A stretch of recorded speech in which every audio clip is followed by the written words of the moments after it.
So welcome, good morning. This session is called Increasing Business Value and Building Relationships with Agile. We're really excited to have today's speakers and discussion panel sponsored by Reed Solutions and Manaolana International, both which have roots in the vendor space, so please check them out and learn more about what they do. So what are we going to be talking about today? We have Nimesh, Soni here, came all the way from the mainland, appreciate your travels. Bradley Foster, local to Hawaii, both who will kind of share their personal stories, talk story with us, and specific around experiences leading Agile and business transformations at their respective organizations, as well as with their partners and clients. So today's kind of fireside chat is monitored by me. Sorry if to see me again. Ben Yuan, past president, and we're just going to be kind of talking story with them folks. And we most likely will have some time at the end for Q&A, and we're going to make it interactive as possible, right? So, of course, being a PM, first thing I'm going to do is give you a task. So if you want to join us, we have a few polls here. You can either type the web address into your phone, or you can text.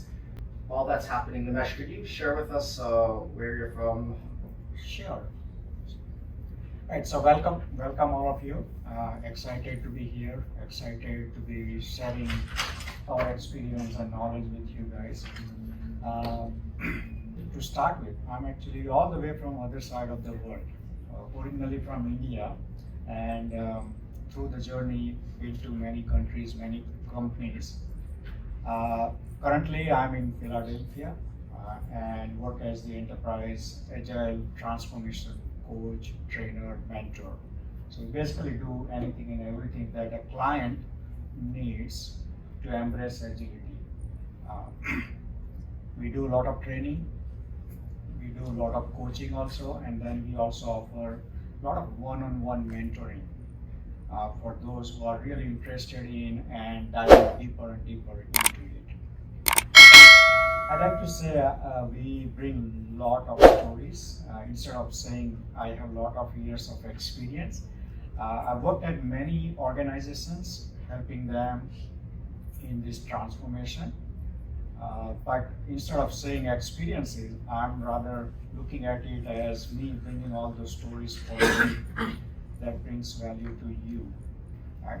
So many companies I've worked at, small to large multinationals, including some of the big financial services companies, and looking forward to sharing all those stories with you here. Thanks, Nimesh. Brad, you want to give a quick 30-second elevator pitch? Absolutely. It's so great to see so many familiar faces. I mean, it's like old home weekend. And thank you for attending, and I hope we're sharing some very valuable information. I'm Brad Foster. I've been in the islands for 10 years now. Worked with most of the major organizations here in Hawaii, some smaller organizations, and helping growing smaller organizations as well. So I've been doing software development for 25 years maybe, various roles, and I can't wait to share some stories with you. And please provide some insight into what the crevices of Agile. Agility is a word. There's the big A, and then there's the little a, and we'll be talking all points in between. And as you heard Britt's talking about earlier, collaboration. How many times did he mention collaboration? So we're here to talk story with you. Thank you both for that wonderful introduction, and just a quick summary of what we're going to be talking about today. I won't read them word for word, but we're really looking for an opportunity to continue to build and foster trust, right, with your business partners, and this would include your internal colleagues, your leadership team, as well as strategic partnerships and vendors alike, right? Folks in the business community, internal and external stakeholders. We'll be talking about being consistent on messaging, how to strengthen the value of IT, as well as continue to deliver value to the business, and at all times striving for continuous improvement. And we'll kind of go right into it from here. So if you met everyone here, just to again highlight, these are very humble leaders that are speaking with us today, 30 plus years in the Agile space. recognized industry experience across numerous Agile certifications and frameworks, including Scrum Alliance, Agile, and I think we'll have an opportunity to dive into some use cases where we talk about the mentorship of several organizations on how Nimesh and Bradley help with adopting and transforming to Agile, including PayPal, Capital One, Hawaiian Air, Queen's Health Systems, and numerous other Agile trainings. All right, so here's the opportunity to see if this works here. So hopefully you guys have your app. First question is, what is Agile to you? You can use like 1 to 3 words here. See if it pops up. Oh, we have a lot here already. Wow, okay, so let's see here. Thank you for continuing to contribute here. So I'm gonna go to Nimesh first, putting you on the spot here. First off, thank you everyone for contributing and participating.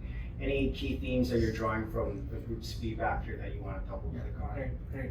So awesome, everybody's participating in this. So the simple answer to Agile, and as you already mentioned, that you are saying value, you are talking about priority, you are talking about delivery, right, collaboration. So Agile is basically all that, right? Short answer as to what is Agile is basically Agile is about focusing on the customer and delivering the value. That's it.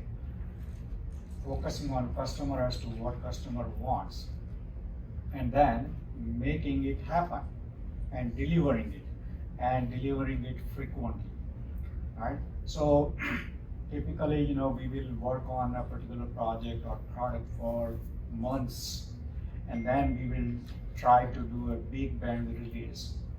Agile basically talks about, hey, first, for us to do Agile, as I said, customer and value. So we need to, first of all, we need to know who the customer is. And then second part to that is the value, as to what brings value to the customer, what brings value to my customer. Now here again, we differ a little bit differently. Traditionally, we will kind of make things up as to, hey, customer wants this, or if we deliver this, customer would like it. Instead of we making things up, why not we talk to the customer and ask the customer as to what will bring value to you. So that's the other piece we do in Agile. Bring the customer to the table and make them part of all the conversations. So simple answer, it's knowing the customer and delivering the value, and delivering that value frequently. That's basically Agile. You want to add anything? Nimesh, you've covered a lot of it, and it really is flexibility. And based on the audience and the Josh Green lookalike, we'll just kind of, again, you know who you are. Maybe not, but it's the flexibility that you're bringing to a project or to the organization. And over the course of this, with your input, we're going to be talking about how projects are delivered with agility, and then how the organization can benefit. The organization, not just the IT organization, revenue analytics, business, finance, HR. So very good summary, Nimesh. Thank you, Ben. One last point to add. So Agile is also very, very adaptive, as we call it, right? As we know, and COVID showed us that the world is changing constantly, right? Before COVID, we all were going into the offices and meeting in person and doing all the work, right? When the COVID hit, did we say, hey, no, this is how we have done in the past, so we are going to keep doing it that way? No, we adapt to that changing landscape, right? So with the COVID, we started doing remote work, right? You are adjusting to the changing demands of this world. That is Agile. We will do some plan, but then we also would be shifting based on the realities. Yeah, just listening to you folks, I think my takeaway here in just a short sentence is it's a simple concept that we want to embrace, but it's just much more difficult to implement in like real world, right, in large enterprises. So I'm hoping throughout this conversation we can have be able to double click and take a deeper dive on some of those examples. Because I'm just looking around, we have a lot of project managers, program managers, PMO leaders, and obviously strategic business leaders, and I think they would all benefit from hearing like what actually works, right? All right, now the pressure is on the two of you to sell this to us, right? What are the benefits of Agile? And yeah, why not go to another poll here? Oh, don't be too humble. I appreciate you being honest though. We've got good participation here. So this month, this year, within the last 3 years, no one selected within the last 5 years. Hopefully you're not sitting with your boss. If you don't mind, I'm just gonna bounce it to the audience real quick. So if anyone's willing to share, that's great that you delivered a project kind of on time, either this month or this year. I think that's still relevant, right? We're at the end of the year now. Anyone want to share maybe like 1 or 2 like ups, like any positives that contributed to the project delivery on time? Anyone want to volunteer either for the project they've been on or the project team that they were on? Anyone willing to share? Go ahead, Scott. So it was a strong executive sponsorship. I think the response was strong executive sponsorship. Okay, Yeah. Awesome. Prior to the project. Okay, I see a few folks nodding for sure.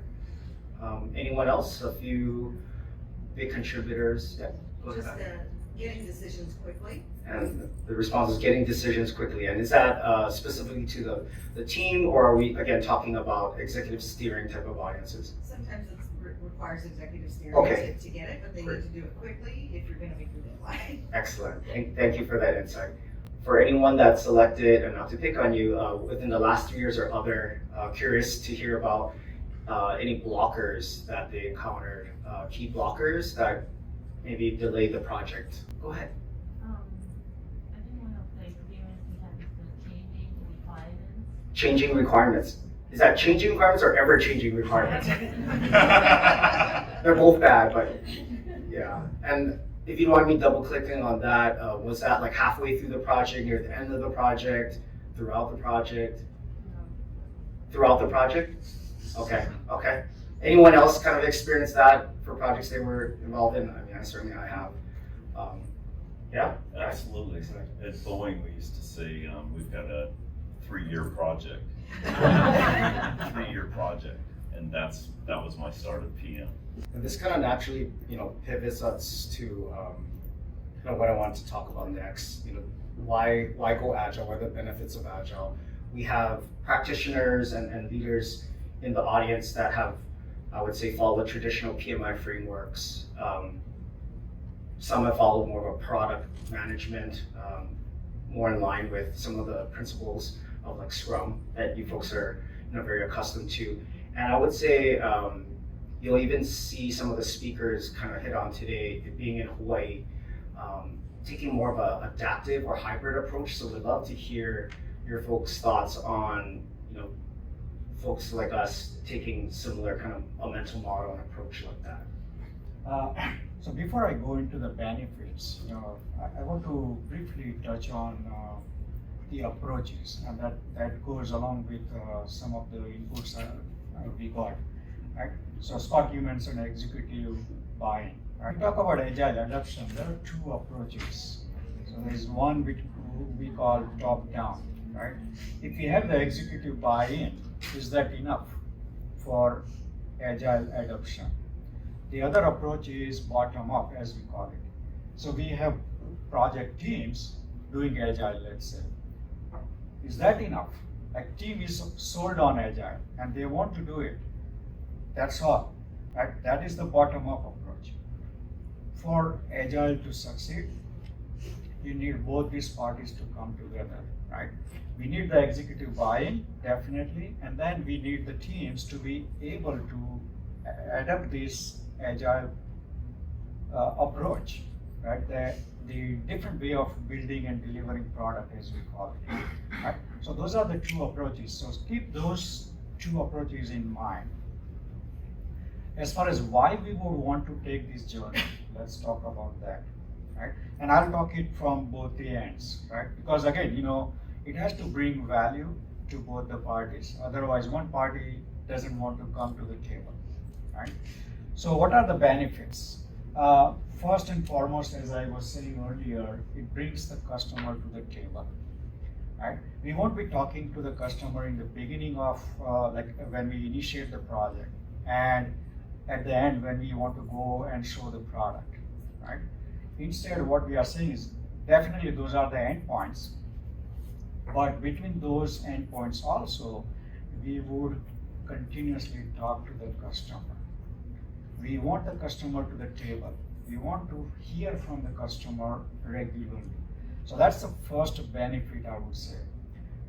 It brings customer to the table. What that means is it allows us to create a product that will have better acceptance from the customer because they were already involved in building that product, right? So that's the first benefit. What are the side benefits of that? You have a better acceptance of your product in the marketplace. What that means? That means you are going to be able to sell that product more. Means your revenue will go up. Means your return on investment will be higher.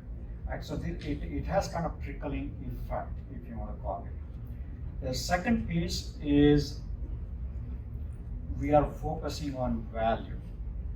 So the customer may say, hey, we want these 100 different benefits, 100 different features in our product. We won't say, hey, you won't get all the 100 features. And we won't say, hey, you will get all the 100 features also, right? So we are not playing with them, but what we are going to say is, okay, we got it, you want 100 features. Which one will bring you the most value? And let us build that first and deliver it to you, right? So we are going to be driving that through the priorities, right? So by the time you get to the 50th feature, maybe 90% of the product is already done, and the rest of the features are just bells and whistles, and you have a chance to make that call. Do we continue to invest in this, or do we take that money, invest into some other product? So that's the other benefit, right? The third benefit is, again, it brings, and when we talk about Agile, most of the time the focus is on IT, and that is not enough, right? Any business you look at runs on two wheels at least. One is the business and the other is the IT, right? The business is bringing in all the business, all the requirements, all the features that they want, all the products that they want, all the market opportunities that they are looking at, right? All that. And IT is supposed to be the enabler. Right? IT is enabling business to deliver what the market is really looking for. So that is the next benefit, I would say. It brings business and IT to the table. Right? They are partners rather than business saying, hey, go make this happen. And then IT is scrambling to make it happen. We all have seen this, right? Some sales guy promises some client, hey, you will have this feature next quarter, and then comes back and IT has to work like 20 hours a day to make that happen, right? Does that bring value? Hey, don't worry about that. We already committed to the client, right? So IT and business coming together and working collaboratively, again, that word, collaboration, right? Working collaboratively to make those things happen. These are some of the benefits. I'm not listing all of them, but these are some of the benefits, right? Anything to add? Absolutely. And I think we all raised our hands about requirements. When I was, we'll go with the Boeing thread when I said 3-year projects. Those are all based on requirements. Taking the time to create a lengthy software requirements document, a system requirements document. But what if you were able to take, as a team, as from leadership, you can do this from top down, from leadership's direction to the expertise in the autonomous teams, saying, what's going to provide the most value based on where we are as an organization today? Let's take that big chunk of requirements and deliver those features that first make sense. And we're not delivering 3 priority ones, we're delivering 1 priority one. And depending on your team, maybe you are delivering on, but it's priority 1 for that team. So that's where, again, we're seeing the benefits, both the time, the quality, and the appreciation, the ownership that Agile practitioners are putting into their effort. Thank you, Nimesh. Thank you, Ben. Yeah, just my only takeaway here is I just feel like the ship is sailing if I don't jump on board. But is it ever like too late, to jump onto Agile? Like I draw upon an example analogy for you guys of who we still remember it's like Blockbuster and renting movies on movies. Yeah, I love Blockbuster, right? And where are we today? I think what generation are in Gen Z? I'm dating myself. Like Netflix or like the Disney app, right? Like Blockbuster obviously wasn't able to pivot or from a technology platform or the way they do business. Thinking about moving to more of a agile space and mental framework, maybe not all the mechanisms and processes in there. Just looking for any key takeaways. And really the answer is like, the question is it too late to kind of jump on? Great question, Ben. Thank you. So, is it too late? Definitely not. What is a good timing to set up Agile in your team, in your organization? And I've come across this a lot of times when I talk to teams and I say, hey, from next month we are going to do Agile. And guess what happens? They start throwing all the excuses. Hey, we are not ready. Hey, we don't have this environment. Hey, we don't have these people. So these are all excuses. There is no better time to do Agile than now. You got to start now. Do you have to adapt Agile 100%? Do you have to jump into the deep end? No. You can probably put your feet into the swimming pool and just feel it, right? So the best time is now. You may not have everything that you need. That is okay, right? That is basically the nature of Agile. With Agile, we are doing it iteratively. And with each iteration, we are looking to learn. So what does that do? Hey, we will start with what we have, whatever resources, whatever skills, whatever tools we have. Is it perfect? No, but we can start, right?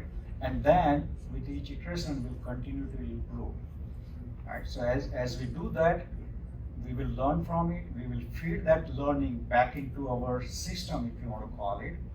And that is the loop we want to do. So start Agile now. You don't need even executives buying also, right? You can adapt some simple practices.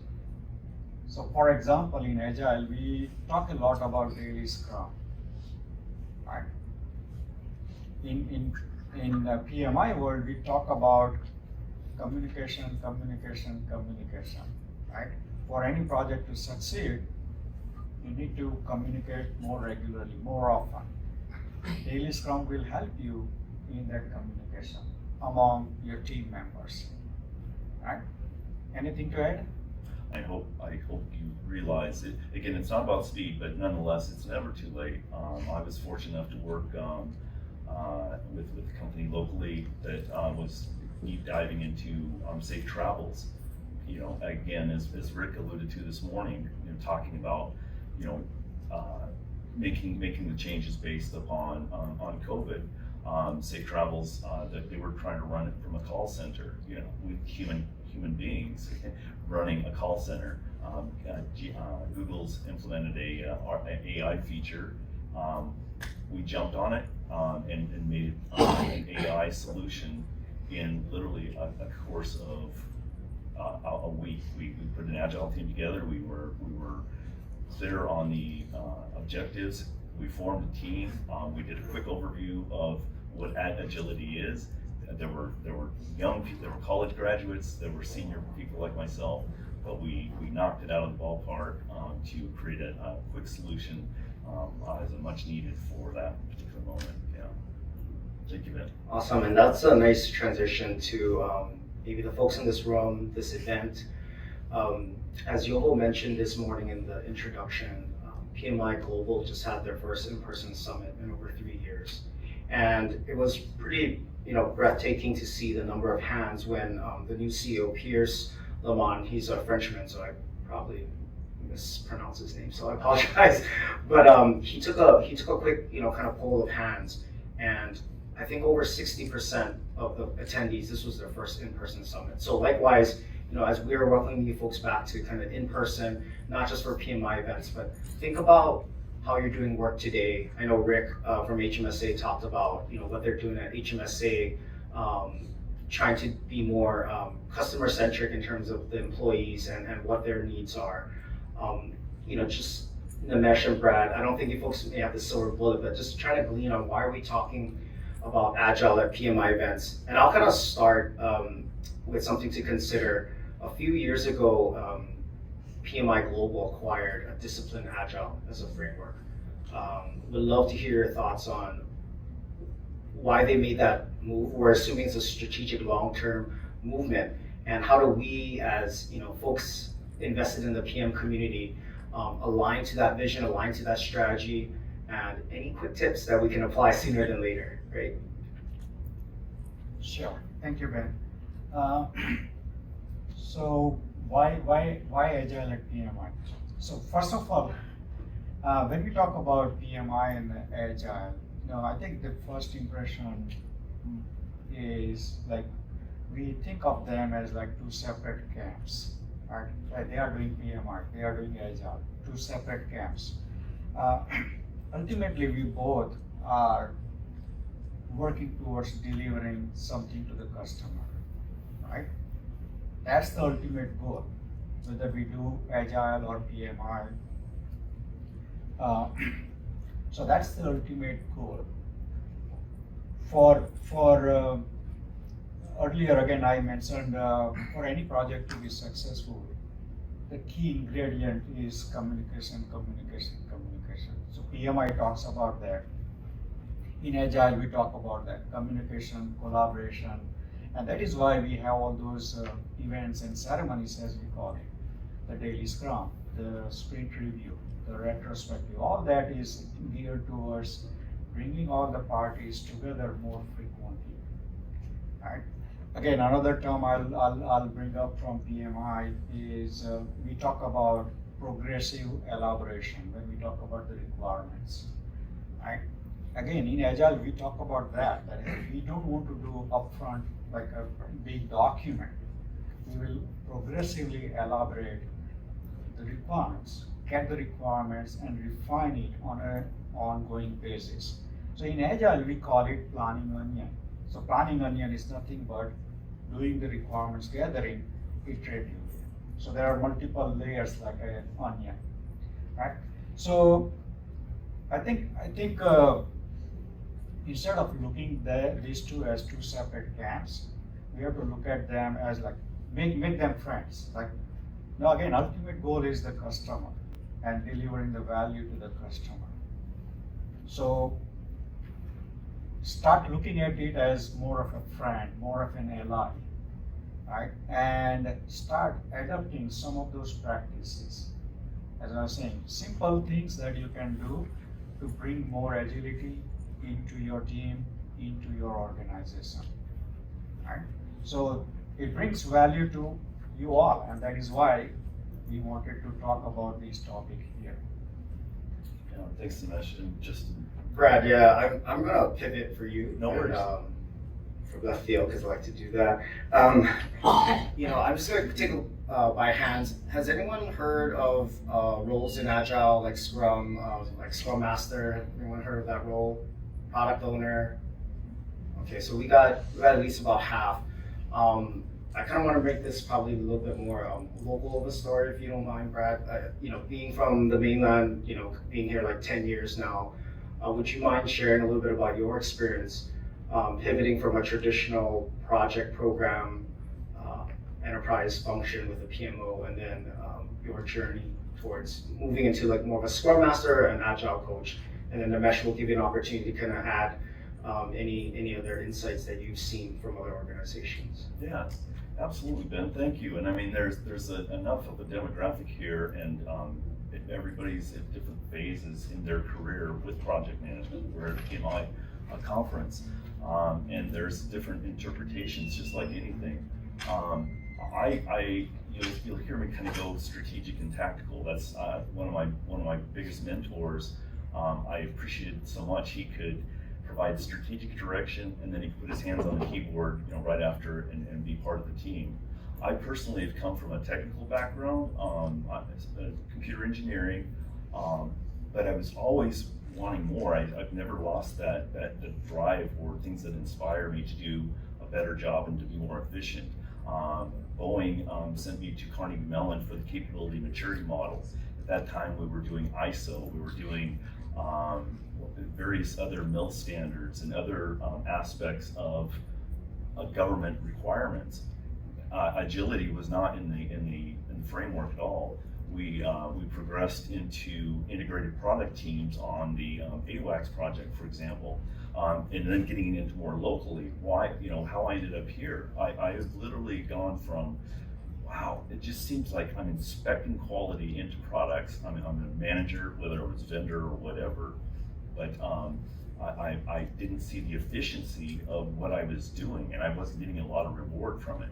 I have since gone down I basically worked with a freight forwarding company right before I moved to Hawaii, and that was an enterprise-wide implementation of agility. So, I mean, I couldn't have had a better example where the whole enterprise, I wasn't doing little piecework. Since I've been on island, I've been fortunate enough to have people say, hey, Brad, can you pilot this project for us? It looks like we can do cost savings. It looks like we can do this internally. So I've done it from various levels, but my path has been the constant drive to want to deliver value and efficiency and to have that personal reward for myself. So I started off with a Scrum Master certification. That's fine, that's great. But in a couple-day course, what do you really know about Scrum Master? It could ignite you, or it could say, okay, now I know everything. And because of social media, I've looked at any number of Scrum Masters that think they're now an expert. You have to take that tribal knowledge that you've used for the better part of your career, or as you're starting out, establish a mentor. Reed Solutions offers mentoring, and then a strong foundation in Agile. So I went from literally being a PM in a freight forwarding company that had shifted to Agile. So the PMO was still very much waterfall, very much concentrated on the traditional PMBOK. And then I took the time to become a Scrum Master. So while Nimesh alluded to bringing us together as partners and teams, I was still putting my project plan together. I was working in team foundation services for the Agile component, but to appease the PMO, I was putting my sprints into the Microsoft project. But they were kind of pushing against each other, even though it was a top-down initiative. So there were some, there's always going to be some shucking and jiving. On island, like I said, I've worked with enterprises that have gone with Agile, and I try to bring even just the smallest aspects. Because it's not for everybody. Agile's not for everybody. If you have dynamic requirements, I strongly recommend it. If you have a lot of knowns, as in the construction industry, maybe agility is not something you want to invest in as an organization. But as a fan, I have taken my career, continued to escalate. I started as a Scrum Master. Now I'm a certified product owner. I've taken this Agile leadership credentials, and now working with the Reed Solutions and MI. I'm really hopeful that we're going to bring a lot of value to you and your teams, throughout the islands. I'm if it's not obvious, I'm passionate. If nothing else, and I'm always encouraging. I'm working with a not-for-profit, and I'm looking for ways to integrate that into a local not-for-profit in the education sector. So my eyes are always open, and I'd say Agile but I'm inspired by what I've seen, what I've practiced, and then what I deliver. And then I'm happy to coach people and or organizations on those next steps. We're going to pivot to key takeaways and want to give an opportunity to have the audience kind of ask questions and interact with you. But Brad, you got me really excited as well. I'm assuming we can kind of chat with you at the vendor booth later if at all possible. So since Nimesh, you're an Agile coach and trainer, I have a quick question. Some of my colleagues here might get the same feeling that I have. Like, I don't want to do this wrong, but I've done things like oral meetings while I was in a PMO, or maybe adopting some of those more traditional ceremonies like running a daily stand-up. If I don't call it the right thing, am I in the wrong? Like, do I need a course correct? Whether you're using right term or not, that's immaterial, right? The intent, that is more important, right? So first thing is, definitely you can use daily scrum, for example. Use that practice, call it something else, daily huddle or daily sync up, whatever you want to call it. The term doesn't matter as much as the intent. Right, so that's the first thing I would say. So adapt some of those practices, bring those to your teams, and start doing it. And I guarantee you will see the benefits. Right? The second step, if you want to call it, could be that you start educating yourself to begin with. As a leader of the team, as a leader of the organization, start learning what Agile is. Go to some of those trainings, as Brad was mentioning. He did CSM, CSPO. We are offering basic Agile fundamentals. So go to some of those trainings and get those concepts. Connect with those experts. Right? So that would be the second piece. Now, you can be in the classroom for days and weeks and months. That will give you the information, but they don't guarantee success, right? You got to take that knowledge from that classroom and then apply it to your team. So that would be the third step, I would say, is now that you know it, go do it, right? And as you do it, again, I guarantee you will become more and more expert about it, right? And then take the step forward and now start populating that to other teams, other people in the organization, right? So do that cross-pollination. So more teams, more people will be doing Agile within your organization. So that's like 1, 2, 3, right? Get yourself familiar with the concepts, get the training, do the certification, do it, and then start doing that cross-pollination. And just that, Agile gives us the opportunity to be a leader and a leader. I was a PM taskmaster at one point. When I started to adopt Agile, I realized I don't have to own all this. This is stressful owning all this. This is stressful owning leadership's expectations, and therefore you're going to do what I say. So with agility, we're asking collectively as a team. So just prepare the spirit of a collaboration. Again, I wonder if Rick's word cloud would have been collaboration, but really it's about teaming, it's about being excited and wanting to move to the next level for the organization, for yourself and for your organization. Yeah, thank you both for that insight. And I have this, the first bullet point, starting small and then incrementing there. I'm definitely excited about everything you folks talked about, and hopefully our audience is as well. I just told you I'm not going to put you on the spot, but here I am. So word on the street is you folks are conducting a training while you guys are here in Hawaii with Tech Systems. And I heard you folks recently volunteered to give away a free seat. So I'm hoping everyone in this room can be eligible and they can come see you. And I think it's a 2-day Agile training. It comes with the 3 months of Agile coaching post-class. So that definitely stands out, and I applaud you guys for implementing that. So I encourage you folks out in the audience, to stop by Reed Solutions training area, and they will definitely kind of speak to what that entails.